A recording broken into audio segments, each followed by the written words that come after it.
नमस्कार दोस्तों। मैं डायमंड राम रैना पैसा ट्रेड चैनल में आप सभी का स्वागत करता हूं।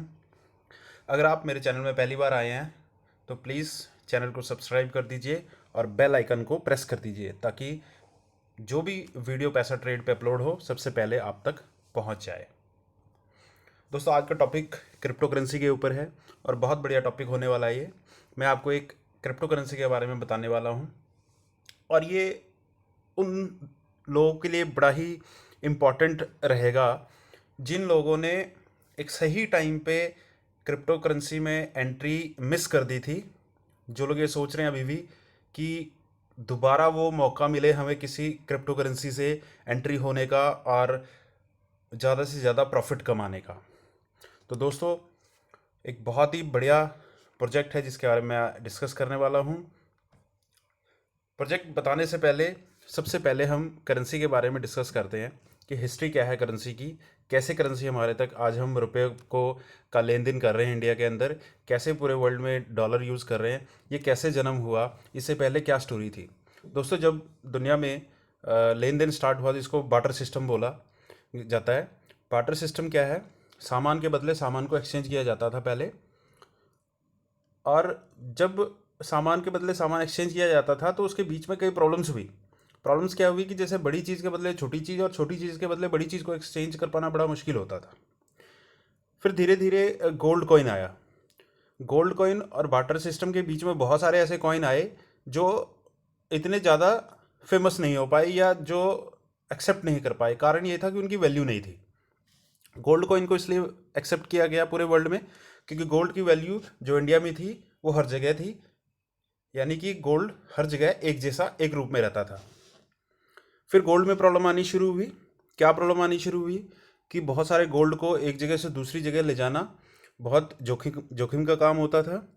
चोरी होने का डर रहता था, जिसके वजह से 18वीं सदी में चाइना कंट्री है जिसने पहली बार गोल्ड के बदले पेपर बॉन्ड बनाना शुरू किया और अपनी कंट्री में उसने चलाया कि गोल्ड अब जमा करके आप पेपर करेंसी लो, पूरे चाइना में ये करेंसी चलेगी। तो दोस्तों, धीरे धीरे धीरे ये सक्सेसफुल रहा और पूरे वर्ल्ड ने इसको एक्सेप्ट करना शुरू कर दिया और पूरे वर्ल्ड ने अपने अपने कंट्री के पेपर करेंसी बनानी शुरू कर दी, और वो भी गोल्ड के एवज पे। दोस्तों, करेंसी में फिर से दिक्कत शुरू हो गई पेपर करेंसी में। और पेपर करेंसी में आप सभी जानते हैं सबसे बड़ी जो प्रॉब्लम रही वो ये रही डुप्लीकेसी की। कि हमारे पास अगर 100 नोट आते हैं तो हम भी ये सोचते हैं, चेक करके लेते हैं कि इसमें से कोई नोट नकली ना निकल जाए। इससे बचने के लिए प्लास्टिक मनी बनी। Plastic money, master card, visa card सभी के पास है आज के टाइम पे, और कार्ड से पेमेंट होना शुरू हो गया। पर इसमें क्या दिक्कत आई कि कार्ड हैक होने शुरू हो गए। कार्ड हैक होके कोई और सामान परचेज करने लगा, यानी कि ये सिक्योर नहीं रहा। उसके बाद डिजिटल मनी आ गई, जैसे हम इंडिया में शुरू यूज़ करते हैं गूगल पे, फ़ोन पे, पेटीएम, इस तरह के डिजिटल पेमेंट सोल्यूशन आने शुरू हो गए। पर ये भी हैक हो जाते हैं क्योंकि ये सेंट्रलाइज सिस्टम है सारे के सारे। और अब अगर हम बात करते हैं तो हम पहुंचे हैं क्रिप्टो करेंसी में। अब ये क्रिप्टो करेंसी क्या है वो हम जानेंगे, और सबसे पहले ये जानेंगे दोस्तों, जो हमने बार्टर सिस्टम से डिजिटल मनी तक जो सफ़र तय किया करेंसी का, वो क्या था? वो सारा का सारा था एक सेंट्रलाइज सिस्टम। यानी कि सारा एक सेंट्रलाइज सिस्टम था, उसको कोई ना कोई ऑपरेट करता था, सिर्फ और सिर्फ एक गोल्ड को छोड़कर। क्योंकि गोल्ड एक डिसेंट्रलाइज की तरह ही काम करता था, और सेंट्रलाइज जो सिस्टम थे, सेंट्रलाइज जितने भी चीज़ें हम आज के समय में हमारी लाइफ में हैं, उसको कोई ना कोई ऑपरेट करता है। ठीक है? डिसेंट्रलाइज सिस्टम को कोई भी एक बॉडी, कोई ऑर्गेनाइजेशन उसको ऑपरेट नहीं करती है। तो आज हम एक डिसेंट्रलाइज सिस्टम के बारे में जानेंगे, जो एक नया सिस्टम है जो पहले भी कई बार आपने सुना होगा। दोस्तों, सबसे पहले हिस्ट्री ऑफ क्रिप्टो करेंसी की बात करते हैं तो सबसे पहले जो सुनने में आया, देखने में आया, वो आया बिटकॉइन। कब आया? 2009 में।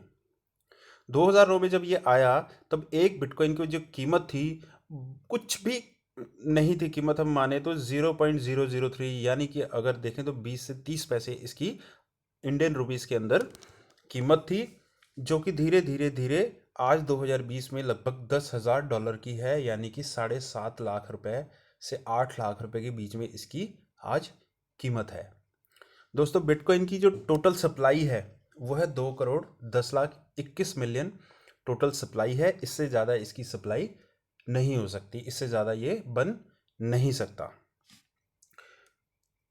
उसके बाद सेकंड नंबर पे अगर हम बात करते हैं तो वर्ल्ड की जो सेकंड नंबर की जो करेंसी है वो है इथेरियम। दोस्तों, इथेरियम 2015 में आया, $1 से इसकी शुरुआत हुई और आज $235 के करीब है, यानी कि 2015 में जिन्होंने 1 लाख रुपए की इन्वेस्टमेंट की थी उनका 2,35,00,000 रुपए तक बन चुका है। ठीक है दोस्तों, इथेरियम की कोई टोटल सप्लाई नहीं है। हर 14 से 15 सेकंड में 5 इथेरियम क्रिएट हो जाते हैं, क्योंकि ये भी बिटकॉइन की तरह ही माइनिंग से निकलते हैं और हर साल लगभग 1,80,00,000 कॉइन सर्कुलेशन में आ जाते हैं। लगभग अभी 12 करोड़ इथेरियम सर्कुलेशन में चल रहे हैं। दोस्तों, ये ऐसे कॉइन मैंने बताए, ऐसी अपॉर्चुनिटी बताई जिसमें बहुत सारे लोगों को नॉलेज नहीं मिली, नहीं एंटर हो पाए, फ़ायदा नहीं ले पाए। इसी तरह बहुत सारे ऐसे और कॉइन है जिसको हम लोग सही टाइम पे नहीं जान पाए इनके बारे में, और उन्होंने बहुत अच्छी अच्छी रिटर्न दी। बहुत सारे लोग इन कॉइन्स के ज़रिए अमीर बने, जैसे लाइट कॉइन है, मोनेरो है, बाइनेंस कॉइन है, डैश कॉइन है, ट्रोन है और मैटिक नेटवर्क है। लाइट कॉइन की अगर हम बात करें तो 2016 से शुरुआत हुई थी इसकी, $3 से अभी $45 $50 के बीच में है। मोनेरो की बात करें 2016 में $0.5 से स्टार्ट हुआ था, $60 पे है। इसी तरह इन सभी कॉइन्स ने एक अच्छे रिटर्न्स हमारे को दिए हैं। दोस्तों, बात करते हैं पोलक्स कॉइन की, जिसके बारे में आज हम बात करने वाले हैं। पोलक्स कॉइन एक क्रिप्टो करेंसी है, एक डिसेंट्रलाइज क्रिप्टो करेंसी है और इसके कुछ फीचर्स हैं। दोस्तों, ये बना है ट्रोन के ब्लॉकचेन पे, डिसेंट्रलाइज ब्लॉकचेन है ट्रोन का जिस पे ये बना हुआ है, और जिस प्लेटफॉर्म पे ये काम कर रहे हैं वो एक वर्ल्ड का first decentralize cloud storage data center पे काम कर रहे हैं, जिसको ये लोग आने वाले समय में लॉन्च करेंगे, और वो भी ब्लॉकचेन में। दोस्तों, ये एक बहुत बड़ा प्रोजेक्ट है, छोटा मोटा प्रोजेक्ट नहीं है। आपने सेंट्रलाइज बहुत सारे एक्सचेंज देखे होंगे, और अब डिसेंट्रलाइज एक्सचेंज भी क्रिप्टो करेंसी के अवेलेबल हैं। इसी तरह सेंट्रलाइज डाटा सेंटर बहुत है, पर डिसेंट्रलाइज डाटा सेंटर अभी नहीं है। ये पहला ऐसा प्रोजेक्ट होगा जो डिसेंट्रलाइज डाटा सेंटर लेकर आ रहा है। अब हम बात करते हैं why data center. Data center क्यों ज़रूरी है, ठीक है। बात करें तो हार्ड डिस्क करप्ट इशू, दोस्तों, चाहे लैपटॉप है चाहे मोबाइल है, हार्ड डिस्क अगर करप्ट हो गया तो उसके अंदर जितना भी हमारा डाटा होता है वो ख़त्म हो जाता है, चाहे वो इम्पॉर्टेंट होता है। बहुत सारे डाटाज हमारे और बहुत सारे लोगों के साथ ऐसा हो चुका है। मोबाइल लैपटॉप चोरी होने का डर रहता है, स्टोरेज इशू रहता है, पूरा मोबाइल फुल हो जाता है, लैपटॉप फुल हो जाता है, फिर हम बहुत सारे फ़ोटोज़, अच्छे डॉक्यूमेंट्स को डिलीट करते हैं, मेमोरी को खाली कर देते हैं ताकि और ज़्यादा उसमें रख सके, यानी इंपॉर्टेंट डाटा कई बार हम लोग डिलीट भी करना पड़ता है। अब प्रॉब्लम क्या है सेंट्रलाइज डाटा सेंटर के साथ, क्योंकि अभी भी जिधर भी जो भी डाटा सेंटर हैं सभी के सभी सेंट्रलाइज हैं, अभी कंट्रोल्ड बाय थर्ड पार्टी, कोई ना कोई से कंट्रोल कर रहा है आज के टाइम पे। अब सिक्योरिटी नहीं है उसके अंदर, डाटा लीकेज इशू रहता है, हमारा कोई कंट्रोल नहीं होता। यानी कहने का मतलब हमने अपना डाटा जिस डाटा सेंटर पे रखा है वो सेंट्रलाइज है, हमने क्या रखा है उन्हें सब कुछ पता है हमारे बारे में, जिसके वजह से आप कई बार न्यूज़ देखते हैं कि डाटा लीक हो गया, करोड़ों रुपए के डाटा सेल हो जाते हैं लीक होके। तो इसीलिए डिसेंट्रलाइज डाटा सेंटर की ज़रूरत है आज हमें, जिसमें हमें कोई टेंशन लेने की ज़रूरत नहीं है कि हमारा जो डाटा हमने रखा है वो सिर्फ हमें ही पता होता है। अब दोस्तों, पॉक्स की डिस्ट्रीब्यूशन की बात करते हैं। टोटल जो इसकी सप्लाई है 50 मिलियन है, यानी कि 5 करोड़ पॉक्स है, 5 करोड़ पोलक्स कॉइन है, जो इन कुछ स्टेप्स के जरिए सर्कुलेशन में आएगा। जैसे कि बात करें 70% आएगा सेल के जरिए। The public sale of pox CMU will be carried out in different phases, different phases में 70% कॉइन है वो लोगों तक आएगा, वो मैं आगे डिस्कस करूंगा। 15% टीम जो है उनके पास रहेगा, डेवलपर, मैनेजर्स एंड अदर्स जो भी टीम रहेगी उनके पास रहेगा।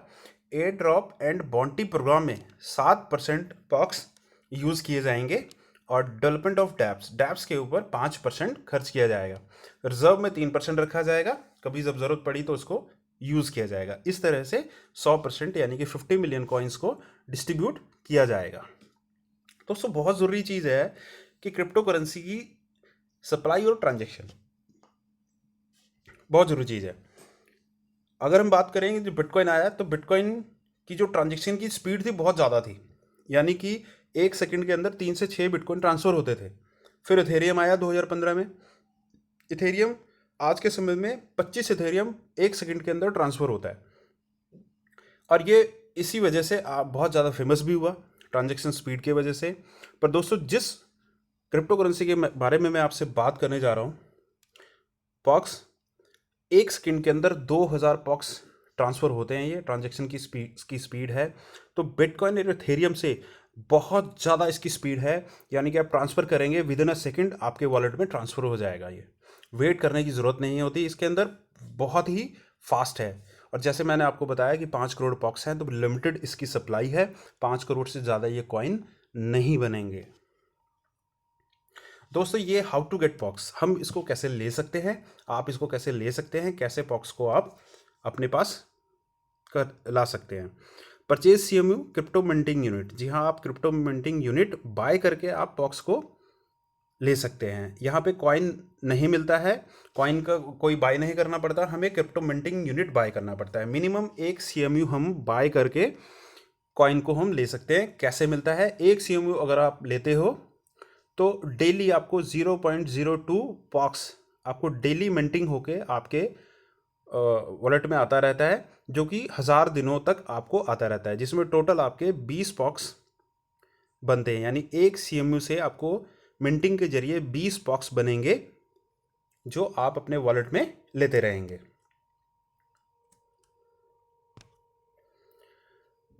CMU के फेसेस बने हुए हैं, ये अभी 10 फेसेस यहाँ पे सामने दिख रहे हैं। पहले फेस में 1 लाख CMU है, यूनिट्स हैं, 20 लाख कॉइन्स हैं और 1000 दिनों के कॉन्ट्रैक्ट रहेंगे जितने भी CMU बाय करेंगे। और कॉस्ट जो है CMU का अभी है $5, यानी पहले फेस का जो CMU का कॉस्ट है $5, $5 में आपको 20 कॉइन मिंटिंग होके आपके पास आएंगे।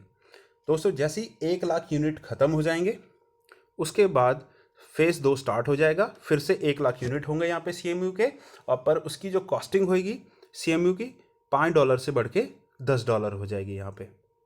इसी तरह जब फेज़ 2 ख़त्म हो जाएगा, तीसरे फेज़ स्टार्ट हो जाएगा, वहाँ पे $15 का स्टार्ट हो जाएगा। फिर इसी तरह चौथा फेज़ $20 का, पाँचवा फेज़ $25 का, छठा फेज़ $30 का, सातवां फेज़ $35 का, आठवां फेज़ $40 का, नौवां फेज़ $45 का और 10वां फेज़ $50 का।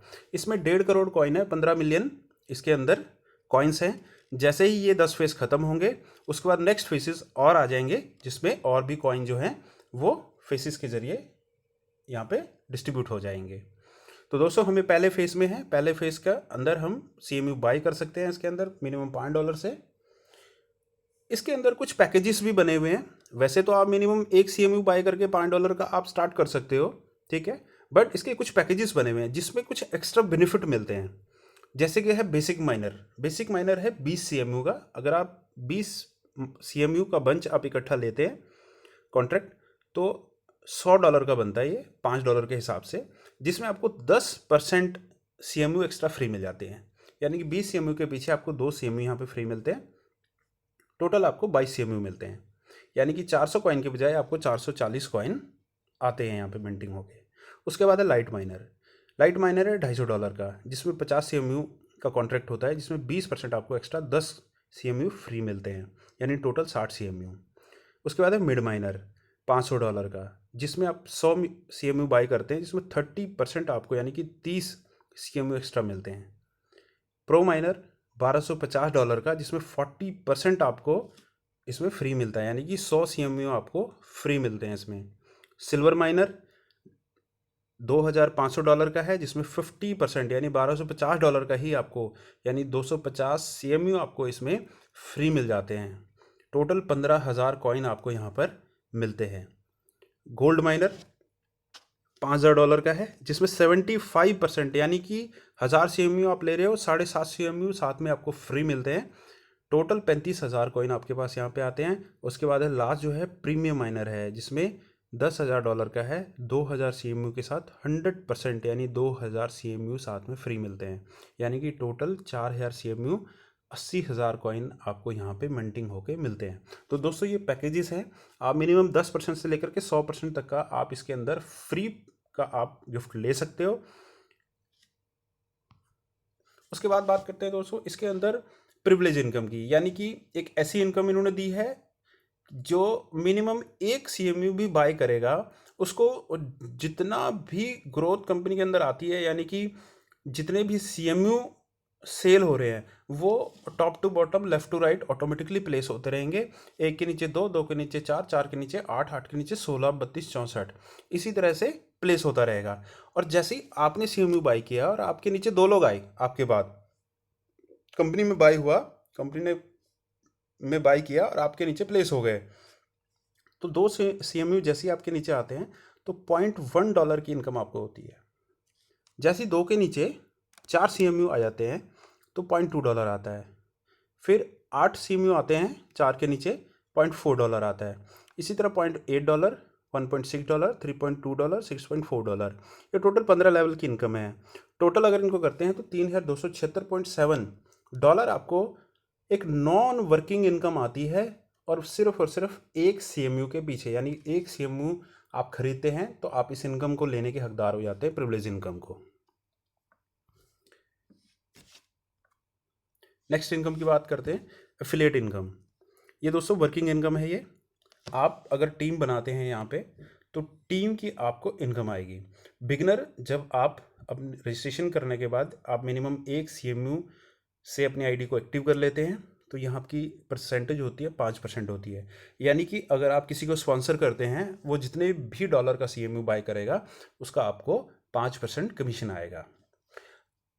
नेक्स्ट लेवल है स्टार का। अगर आप 5 लोगों को डायरेक्ट आप स्पॉन्सर कर देते हो और वो एक्टिव हो जाते हैं तब आपका लेवल हो जाता है 8%।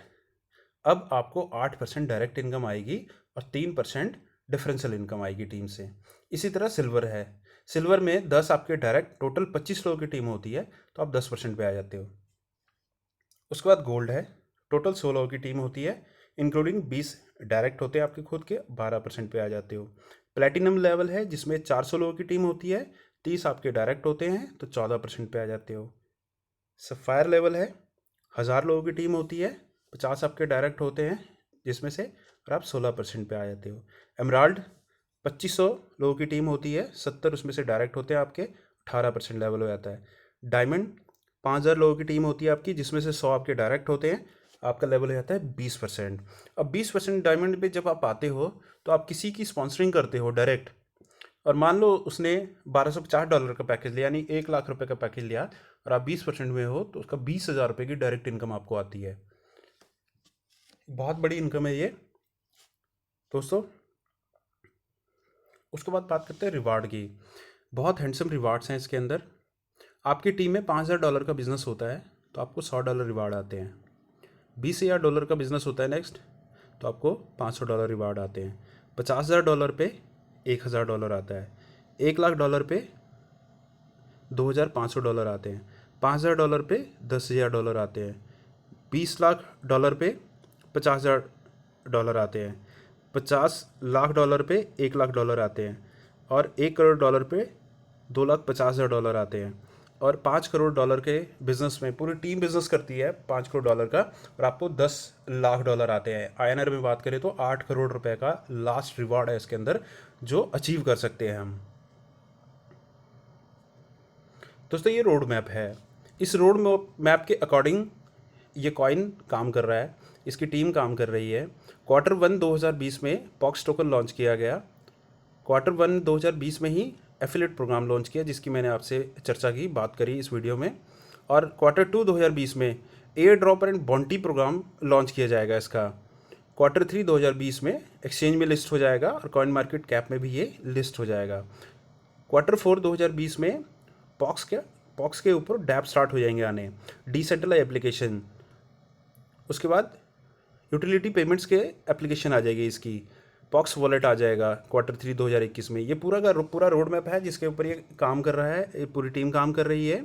लास्ट Q4 2022 में जो डेवलपमेंट ये कर रहे हैं जिस चीज़ की, डिसेंट्रलाइज क्लाउड स्टोरेज की, वो लॉन्च होएगा इसका। दोस्तों 3 साल का सफ़र है इसका, जो इसका हम देखें अगर रोड मैप को, किसी भी बढ़िया कॉइन को डेवलप होने में 3 साल मिनिमम तो लगते ही हैं। और रोड मैप के हिसाब से देखें Q4 2022 में जिस दिन ये डिसेंट्रलाइज क्लाउड स्टोरेज लॉन्च करेंगे, बहुत बड़ा रेवोल्यूशन लेकर आएंगे ब्लॉकचेन इंडस्ट्री के अंदर। दोस्तों वॉलेट की बात करें तो पॉक्स वॉलेट आप प्ले स्टोर पे या एप्पल स्टोर पे जा करके ट्रोन लिंक आप टाइप करेंगे तो वहाँ पे वॉलेट आ जाएगा, और उसको आप डाउनलोड करके आप पॉक्स वॉलेट वहाँ से उसको अपने मोबाइल पे रख सकते हैं। जो भी पॉक्स मिंटिंग के जरिए आपके पास आएगा, विड्रॉल लगा के आप अपने वॉलेट में ट्रांसफ़र करके रख सकते हैं इसको। दोस्तों ये प्रेजेंटेशन थी पोलक्स कॉइन की। उम्मीद है आपको प्रेजेंटेशन अच्छी लगी हो। अगर अच्छी लगी हो तो इस वीडियो को लाइक कर देना, और अगर अच्छी नहीं लगी तो डिसलाइक कर देना। तो दोस्तों थैंक यू वेरी मच।